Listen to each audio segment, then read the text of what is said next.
Tell your friends. Tell your friends about Hooks and Ladders, but also about songstudio.ca. You can get all kinds of information about songwriting, tips, and all kinds of stuff. Anyway, like, follow, and subscribe. That's what we need. That's what you need.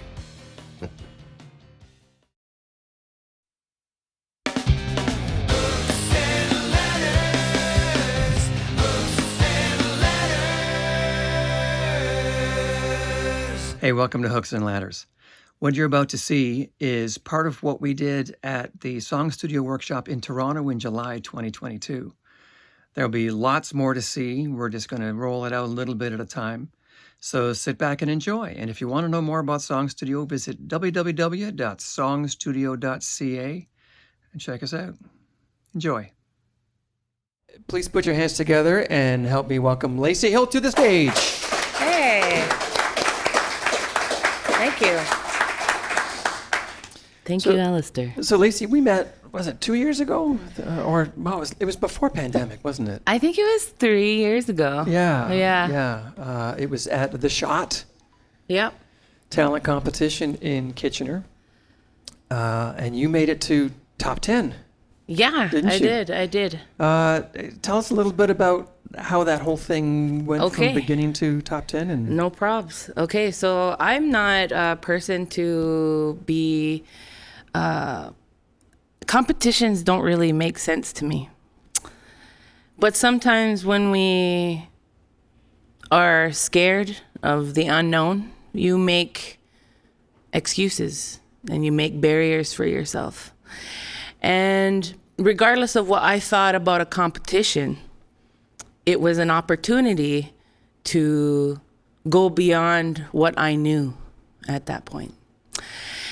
And so I went into this competition with two goals.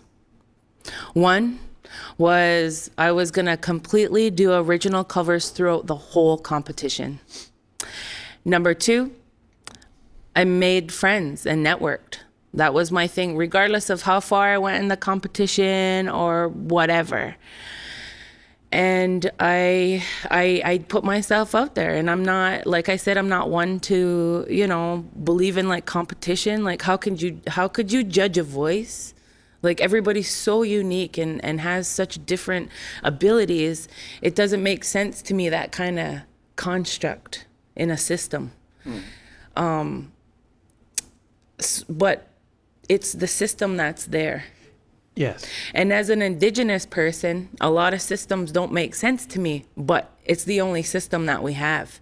So I have to learn to conform constantly. So I tried out for The Shot, and there was about 1,000 people there trying out, I think, for that competition. And they just kept sending me through, and I kept singing original pieces. And eventually people were starting to get cut, and you get to a point in time where they put you into teams. And this is where I met Blair, he was my coach. And we had great discussions throughout the whole competition. Just a wonderful person to have like deeper discussions with, which is what I needed at that time. A competition is a competition. So I remember him saying, Lace, you need to be nice to other people. I go, hey, this is a competition. I'm nice to the people that I need to be nice to.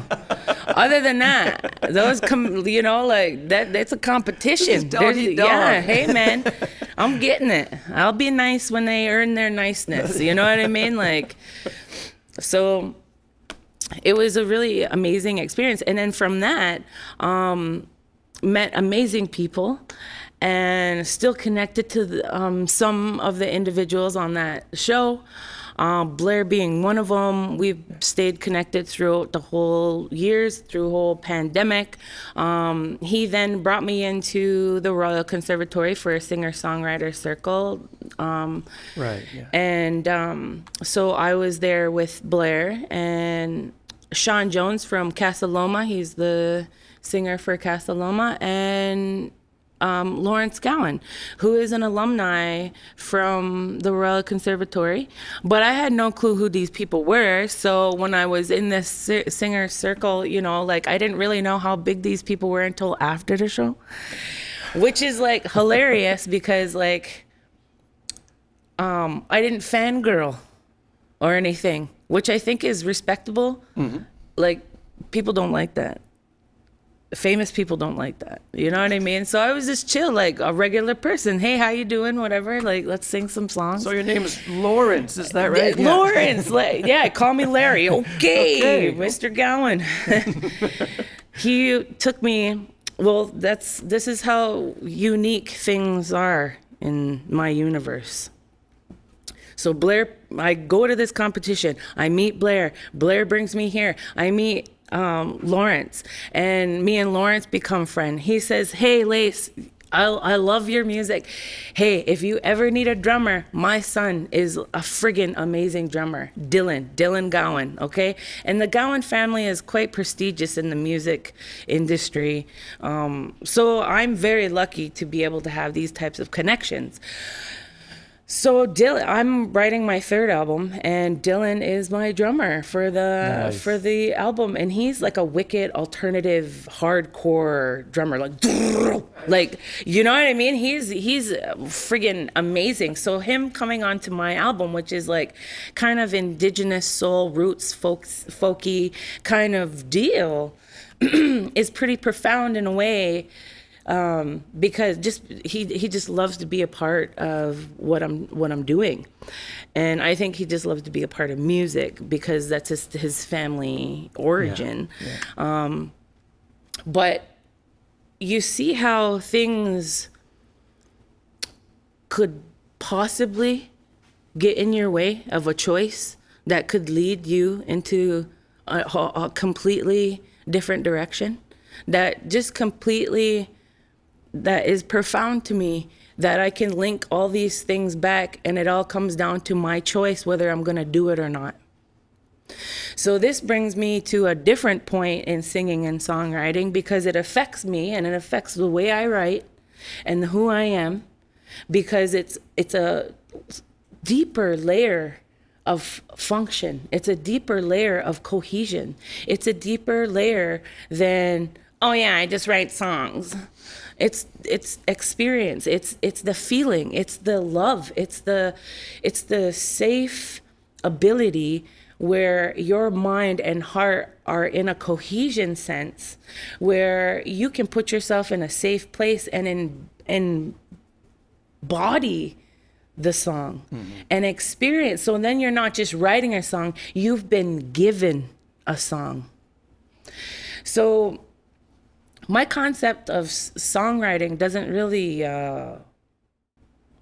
go in the box of all the things you need to make a great song. So I'll ask you all these songwriting questions, and the answers will be like, no, not that one. No, not I that disagree.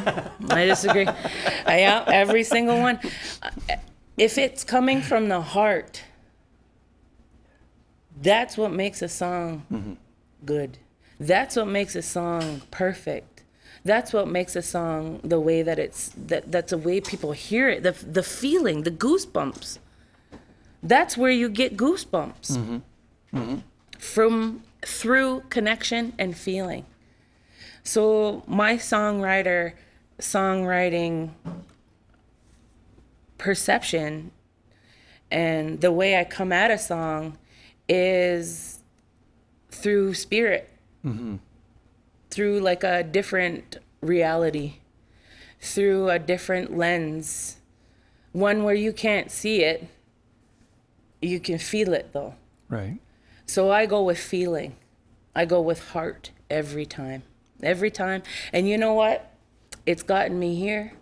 It's gotten me meeting so many beautiful people that are really, really amazing and have such super amazing gifts. And I'm so blessed to be amongst the people that I know. And it's crazy how the universe lights up a path for you when you show up, when you get out of your own way. And that's a fine line. That's a fine line, yeah. So when you write songs, it's not, you don't feel a pressure to produce something. It's coming from, oh, I've done this today. I've been with these people today. Yeah. I'm experiencing something. It's the experience. And I feel the music in that. And that's the inspiration that you find in your experience. And I can only write about my experience. I cannot write about anybody else's experience. And this is why I write my own things, because I am not a cover person. That's already been done. That's already been experienced. So I'm not a big fan of covers. But at the same time, people make living out of singing covers. Yeah. That's the beautiful part of music, and that's a beautiful part of songwriting, and that's a beautiful part of expression, because sometimes we don't have the ability to express what we really mean, so we'll sing something else because that I'm relating to that more than what I could express myself, which is untrue. Those are barriers, but some people are at that level, you know, and that's all they want to do. I can't write a song. I'm just going to sing these covers. This is easier for me. This is comfortable for me. This is my safe space. I mean, sometimes it's good to come out of that, to walk in the unknown, to learn some things. For instance, that competition. Yeah. Now, would you say you were the only one that was bringing original songs to the shot? I think throughout the whole thing? Well, in your experience, yeah. I want to say I was the only artist to consistently sing good, original, strong songs throughout that whole competition. Yeah. I believe, I mean, I'm a competitor. I should have won. I should have won that. You ask Blair, and he'll say the same thing. And that's the only reason why I say that is because Blair says that. And I believe him, and I felt that. And a competition is a competition. I'm a fierce competitor. So I didn't think that it was like, I mean, it is what it is. But it's the ability to experience those things and also be professional. And learn how to be professional. When you don't get your way, or you don't, certain things don't pan out to what your expectations are. As a person who manages myself, artistry and management are two completely different hats. And sometimes I wish I had a manager, because I've experienced some unfairness before the show, where I have to be like, hey, no, you know what? This is what you said. This is what I agreed on. And that's what we're going to do. And that's that. Yeah. And then go and play, oh, hey, you know, like, that's some shit. That's a mind. So I'm going to tell you a real quick trick of how I do this. I believe in frequencies. I believe in the tones in which we can combine can ultimately heal others. I believe that. I believe that it can work in the other way too. And some people say, oh man, that's bad vibes. You know? So I work really intentionally with good vibes, because my intention is to simply just share and hope that one person will get something out of what I said and make it so inspiring within them, it attracts them to do something about it. And that's why I talk about barriers, because we're the only ones that can put certain barriers to hold us back because of fear, because of whatever, right? So when I go into an atmosphere, for one, I make sure all the administrative things are done. So as an artist, I shouldn't have to show up and deal with that. Yeah. It's already dealt with. I'm there early. If you're there on time, that's late. Okay? As a performer, you get there on time, you make sure you have to deal with a certain kind of mindset to get yourself in there. And traveling isn't one of them. In the mindset of traveling, you got to get there early, you got to prep yourself. say for instance, something does come up. Hey, okay, I'm gonna go on, I'm gonna do this, we're gonna figure this out later because I have to do this, and I don't have a manager, so I'm gonna advocate for myself, but right now I'm gonna go and do my job, and we'll talk about this later. I've said that to people. I've dealt with issues right then and there because sometimes they're just simple. Now, when we are people in different vibrations, when we're in a low vibration, we're looking to be offended. But when we're in a high vibration, we're looking for a solution. We're looking to work together, to have a cohesion, group effort, to continue on with a good show. And this is why it's good to be vibrationally aware of how you're vibrating. Because I think the big thing about how people operate is that they are so unaware of some of the things that they do and say that people around them are like, what? Like, did that just fucking Where happen? is this coming from? Like, whoa, man, like, they could get away with that? As an Indigenous woman, man, I've had some stuff said to me that people are so unaware. They're like subconsciously racist. They don't even know that saying that is so wrong. Right. And that's a whole nother thing, because it's like, it's got nothing to do with songwriting or anything, but it's a part of the experience in which I experience. So then I write about it. So it's quite a fine balance between them all. You know what I mean? For me, I really love the show. I love the show, man. On stage, off stage, sound, light, fuck, get me in there. I want in there. I love the whole thing.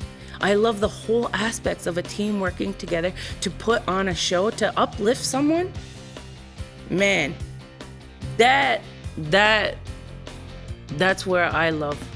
And I think that I vibrate in that way, that all these experiences come through.